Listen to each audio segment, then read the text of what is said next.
My name's Keith Brooks. I'm a collaborative executive. I work with customers around the world, helping them get the most out of their infrastructures. Customers use Domino for a lot of different reasons. Sometimes it's to make things faster, get information to a sales team. Sometimes it's hospitals who need to get better clarity of data, and they need to share it with customers. They need to be secure. They don't want people to get to it. What Domino really does really well is it allows for workflow information. And the end user doesn't really need to understand all the workflow. They just know they get a ticket or they get a report or they get a link. Go here, do this, do that.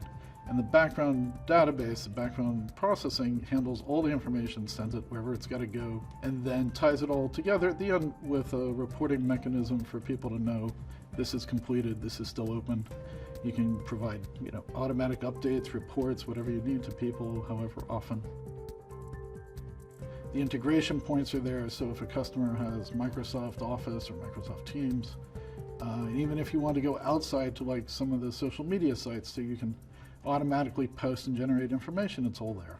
And basically because the Domino server has so much built into it, you don't really have to spend the time trying to make it do things because it already knows natively how to do it. With the Domino 10 advances, we have a greater integration into more of what we think of as like internet apps, social media apps. So we're able to now interact with not just things like ServiceNow and Salesforce, but things like Twitter, MySpace, and My Teams, and allow for customers who may not even know they have that type of activity be available to them and to their external customers as well. What we've seen though is the individuals themselves need more accessibility information when they're not at their office or not at their laptop. And so by having the Domino with the traveler option, they can push everything out to the user they need on their phone or their iPad, and they're able to interact, not just see it, but actually interact with it. You can do that also with some of the other products like SameTime, so you can actually have the conversation with people from your phone. And you can make sure it's all secure so you don't have to worry about wherever you are and whoever's on your Wi-Fi or whatever it is. Everybody says they want to share, but when it comes down to it, they don't really know how and they don't really know what will share. And they think just sending an email is sharing. And I walk through the process of take one file and how it gets around to everybody in the organization.